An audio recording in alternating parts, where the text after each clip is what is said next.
Hello friends.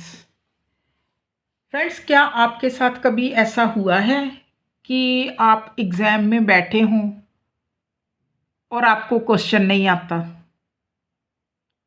I think ये problem हर किसी ने कभी ना कभी ज़रूर फेस की होगी, चाहे वो स्टूडेंट ब्रिलियंट है, चाहे एवरेज है, चाहे ठीक ठाक ही है ना?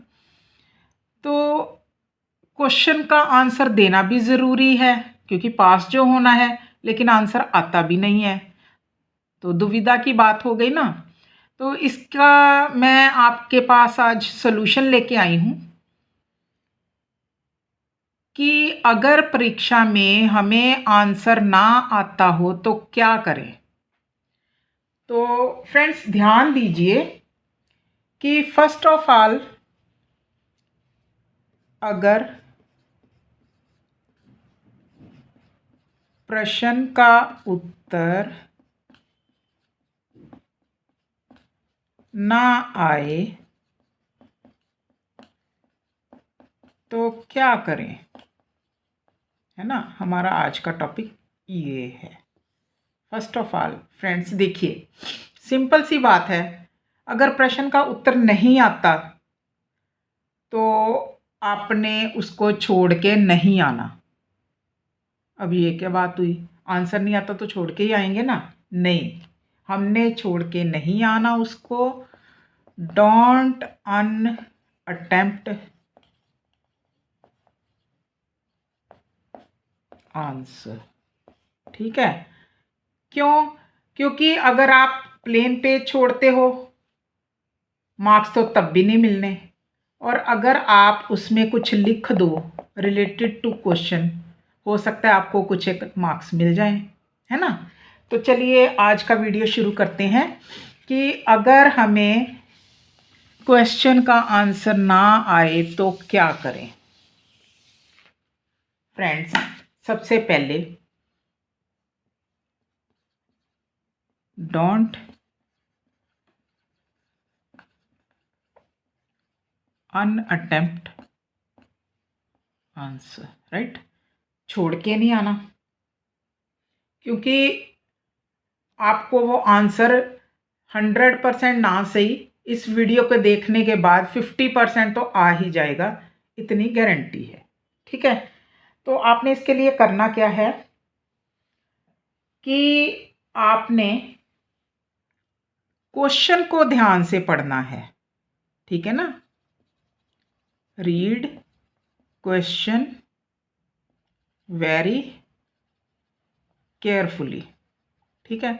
बहुत ध्यान से पढ़ना है। आप जब एक बार, दो बार, तीन बार क्वेश्चन को पढ़ोगे ना फ्रेंड्स, यू कांट बिलीव कि आपको क्लू मिलने शुरू हो जाएंगे क्वेश्चन में से। ये एक्सपीरियंस की हुई चीज़ है।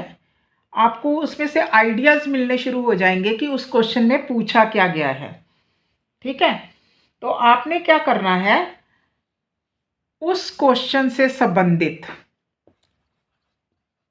रिलेटेड विद क्वेश्चन, जितना भी मटेरियल आता है मिलता जुलता, आपने उसको माइंड में कवर करना है, ठीक है। और उसके बाद आपने उसको पॉइंट्स या हेडिंग्स बना लेना है, चाहे रफ पेज पे उस शीट के एक साइड पे बना लेना या माइंड में कवर अप कर लेना, जैसे आपको इजी लगे, ठीक है ना। तो आपने क्या करना है कि पॉइंट वाइज जो है हेडिंग्स बना लेने हैं।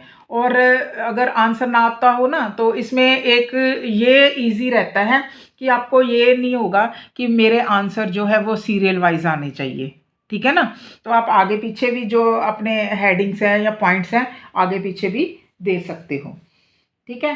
क्यों? क्योंकि हमने रिलेटेड ही तो लिखना है, क्वेश्चन के रिलेटेड ही लिखना है ना। पॉइंट्स आगे पीछे हो जाए तो डोंट वरी, राइट। अब क्या करना है, आपने जो क्वेश्चन बड़ा केयरफुली रीड किया ना, ये वाला, है ना, तो इसमें आपको ना कुछ एक कीवर्ड्स मिलेंगे, कीवर्ड्स मैंने बताया था आपको लास्ट वीडियोस में, कीवर्ड्स क्या होते हैं। कीवर्ड्स होते हैं जिसके इर्द गिर्द क्वेश्चन या आंसर घूमता है, उसको हम कीवर्ड्स बोलते हैं। ठीक है, आपको कुछ कीवर्ड्स मिलेंगे तो जो कि क्वेश्चन के साथ रिलेटेड होंगे। ठीक है, तो आपने जो भी उस क्वेश्चन से संबंधित आता है ना, आपको आपने लिख देना है। फ्रेंड्स देखिए, अगर आप अनअटेम्प्ट करके आते तो भी सेम बात थी, ज़ीरो मिलना था, है ना। तो अब अगर आपको कुछ लिखते हो, ठीक है ना, something is better than nothing, ठीक है ना, तो ना करने से कुछ करना बेटर होता है, कुछ ना कुछ मार्क्स तो मिलेंगे ही, ये आई एम श्योर, श्योरिटी है ये। ठीक है, तो अब आपने क्या करना है, आपने आंसर लिखते टाइम गुड हैंड राइटिंग का यूज़ करना है। आपकी हैंड राइटिंग जो है अट्रैक्टिव होनी चाहिए।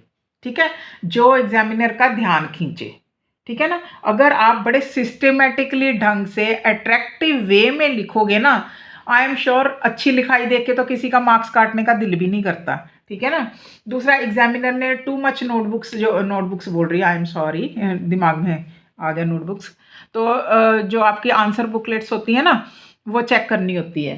तो अगर आपकी हैंड राइटिंग अच्छी होगी ना, तो उसका ध्यान जो है इतना ज़रूर जाएगा कि बच्चे ने को चाहे नहीं आता, लेकिन उसने जो है क्वेश्चन के रिलेटेड इतनी साफ सफाई के साथ कुछ लिखा हुआ है, मेहनत की है, तो इससे जो एग्जामिनर है ना, डेफिनेटली जो है प्रभावित होता है।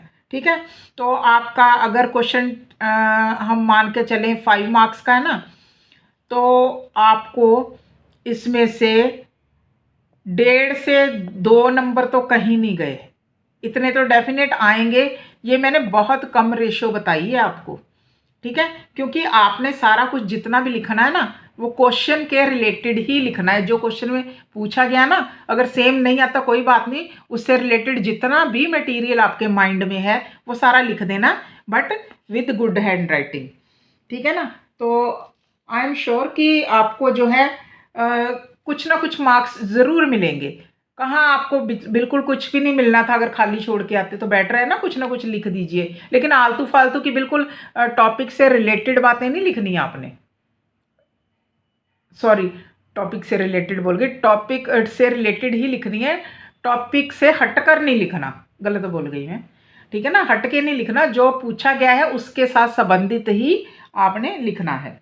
ठीक है, अगर आप इन चीज़ों को ध्यान देंगे ना, आपको इतना ज़रूर है कि बिना मार्क्स के ये क्वेश्चन नहीं जाता आपका। ठीक है ना कुछ ज़रूर मिलेगा। आई होप आप इन पॉइंट्स को ध्यान देंगे तो इसको कवर करेंगे।